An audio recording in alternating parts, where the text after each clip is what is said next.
bunyi sama aja, sinonim. Oke. Dari mana asalnya sumber suara kita?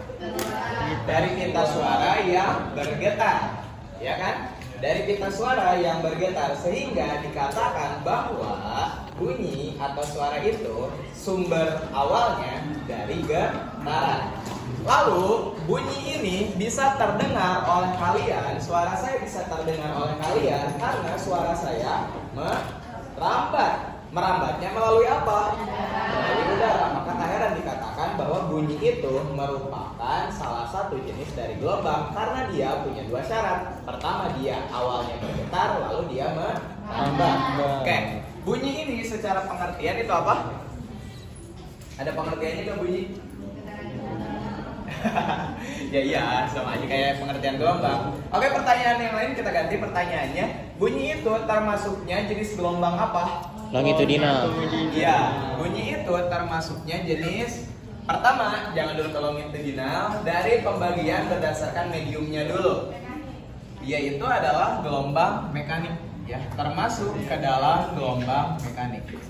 Oke. Bunyi itu merupakan gelombang mekanik. Kenapa dia merupakan gelombang mekanik? Karena dia Membutuhkan medium untuk merambat. Medium untuk merambat. Masih kebaca nggak tulisan saya, Riris?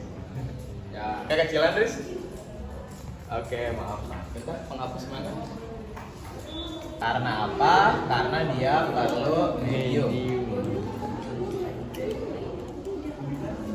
Oke. Nah, medium perambatan bunyi itu melalui apa? Udara. Apakah hanya melalui udara? Tidak. Bisa nggak bunyi itu merambat melalui Air. Hah? Suara merambat melalui air? Bisa. Bisa. Kenapa kalian tahu bahwa bunyi bisa merambat melalui air? Apa buktinya? Ombak. Iya, betul kan? Paus terserah gitu ya. Ya, jadi komunikasi hewan-hewan laut salah satunya itu dengan memanfaatkan gelombang bunyi yang dia keluarkan. Contohnya paus dan sebagainya, itu yang kalian ketahui. Apakah bunyi juga bisa merambat melalui zat padat? Bisa. Bisa. Contohnya pada apa? Apa? Kaleng. Oke, kaleng dipukul-pukul. Terus apa lagi? Gong. Gong, ya terus lah. Sebenarnya alat musik aja, makanya senar juga sama kan?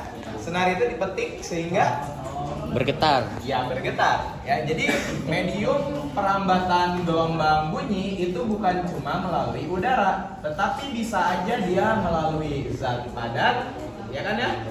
Lalu bisa juga zat cair, dan yang terakhir bisa juga melalui zat gas. Oke. Gitu ya. Ketiganya bisa dipakai untuk merambatkan bunyi.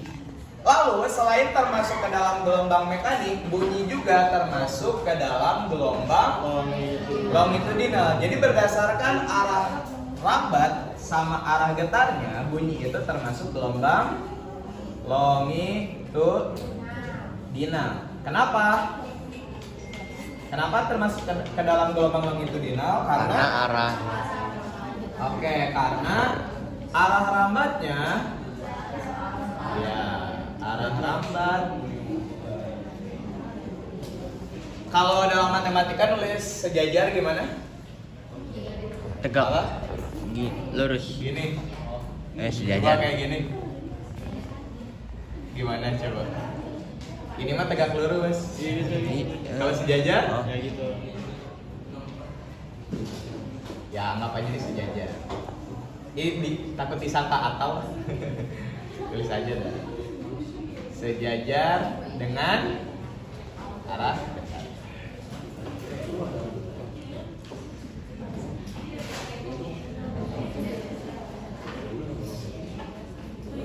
Nah, biasanya kalau bunyi itu kita visualisasikan, banyak sekali visualisasi dalam gelombang bunyi. Contohnya ketika kalian mau kirim VN ke doi gitu ya. Gimana VN yang muncul bentuknya? Naik turun. Suara kalian?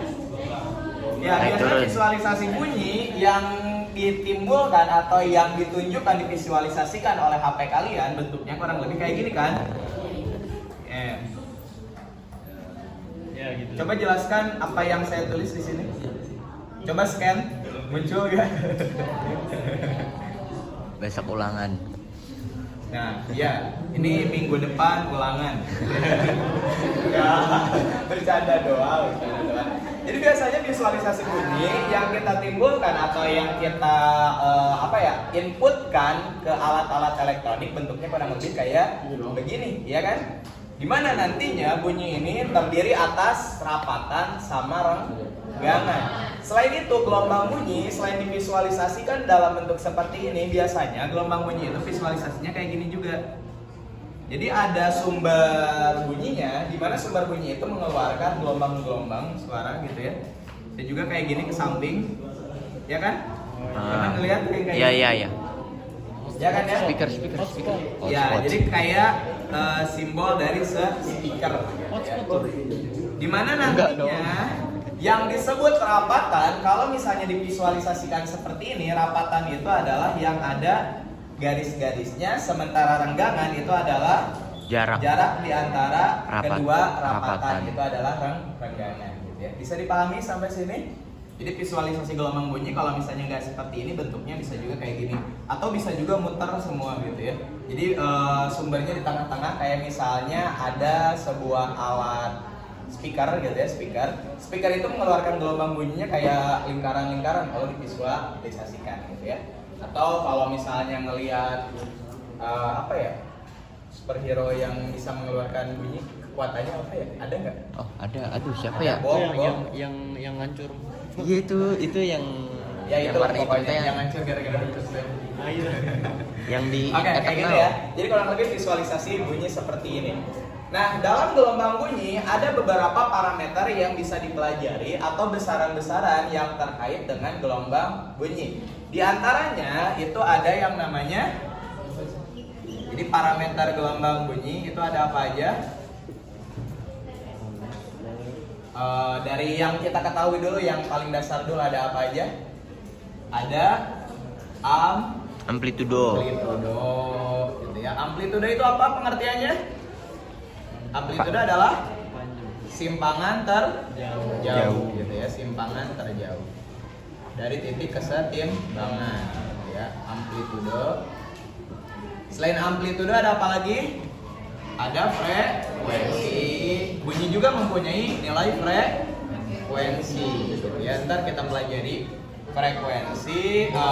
Frekuensi itu apa pengertiannya? Frekuensi adalah banyaknya getaran tiap satuan Waktu. getaran tiap waktu. Terus ada apa lagi? Waktu lagi. Periode. Ya, periode apa periode? Waktu yang diperlukan untuk satu getaran.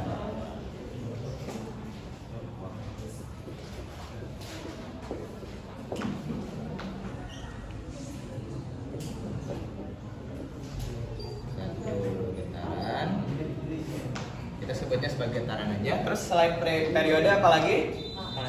Panjang. Ada apa lagi?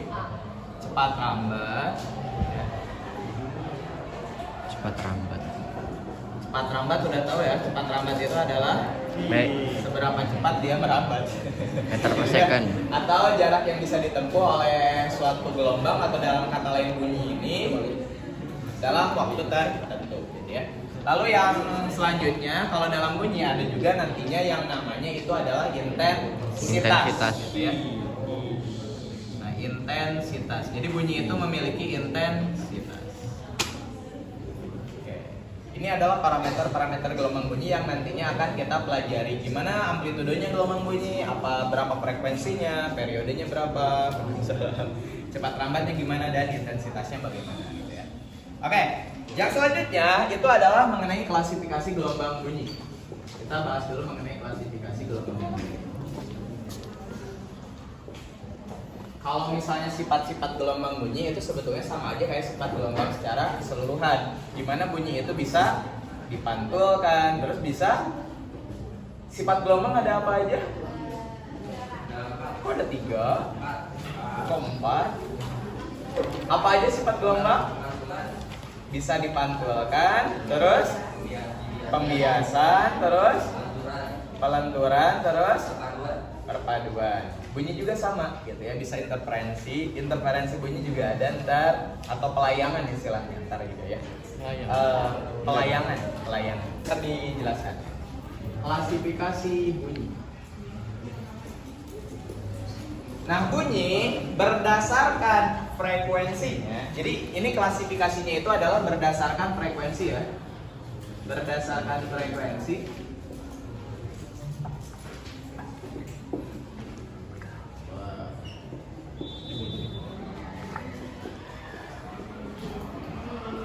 Berdasarkan frekuensinya, bunyi itu dibagi menjadi berapa? Menjadi 3. menjadi 4. 3. Kenapa jadi 4? Kan udah ada dipelajari. Kan udah dipelajari belum? Iya, udah. Ada nggak di video? Ada. Ada kan? Berdasarkan frekuensinya, bunyi itu dibagi menjadi 3. Apa aja? Infrasonik, audiosonik, ultrasonik. Sabar. Kalian kalau salah tiba-tiba emosi ya. Yang pertama itu adalah bunyi Infrasonik. Ada bunyi infrasonik.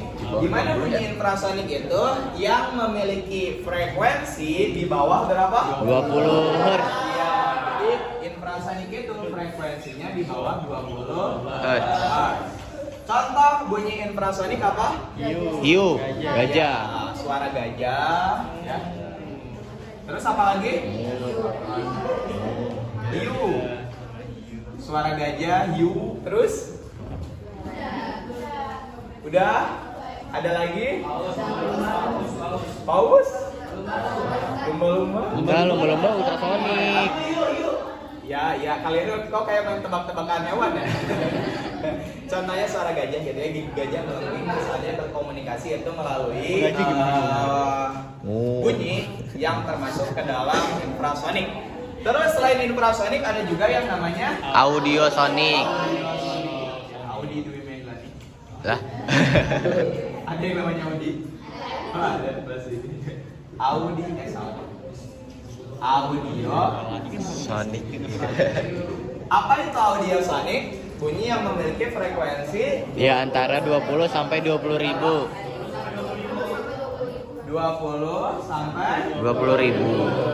sampai dengan 20.000 HZ. Saya boleh nulisnya kilohertz? Boleh. 20K gitu ya, sama kayak kalian jualan 20.000 gitu ya. Ini adalah bunyi yang bisa didengar oleh manusia ya. Jadi range bunyi yang bisa didengar oleh manusia itu berada pada kelompok audio sonik gitu ya. Dan terakhir itu ada juga Ultra. sonik, berarti ini suara gajah, berarti ini suara Manusia. Berarti bisa dengar gajah dong. Ini yang terakhir ini Enggak bisa kan di bawah 20. Iya. ultrasonik itu adalah berarti di atas 20.000. di atas 20.000. 20 kilohertz gitu ya, alias 20 kilohertz. Berarti ini contohnya adalah bunyi yang dikeluarkan oleh Lumba-lumba. Lumba-lumba, kelawar, paus. paus gitu ya. Lumba. Suara kelawar. Kodok. Kodoknya masih bisa didengar oleh kita, berarti dia termasuknya audio Sonik. gitu ya. Pokoknya yang bisa didengar oleh kita maka termasuknya audio sonik. Sementara kalau nggak bisa berarti infrasonik sama ultrasonik. Sonik. Pertanyaannya sekarang, kenapa kemudian bunyi infrasonik sama ultrasonik nggak bisa didengar oleh kita? Kenapa? Nggak mampu. Ya, kalau misalnya terlalu kecil atau terlalu kenceng, efeknya apa? Kenapa nggak bisa didengar? Apa? Gendang telinganya pecah, Apa dengung aja gak sampai? telinganya rusak. Kalau kekecilan kan telinganya rusak. Gelombangnya nggak sampai. Intinya gini, kenapa kemudian bunyi infrasonik sama ultrasonik nggak bisa didengar oleh manusia? Karena kedua bunyi ini frekuensinya tidak cukup atau bisa jadi lebih besar ya untuk menggetarkan gendang telinga kita gitu ya. Jadi artinya apa? Artinya ketika kita berada di sekitar bunyi infrasonik atau ultrasonik, gendang telinga kita itu nggak akan bergetar Getar. sehingga nggak bisa ditangkap suaranya oleh kita gitu ya.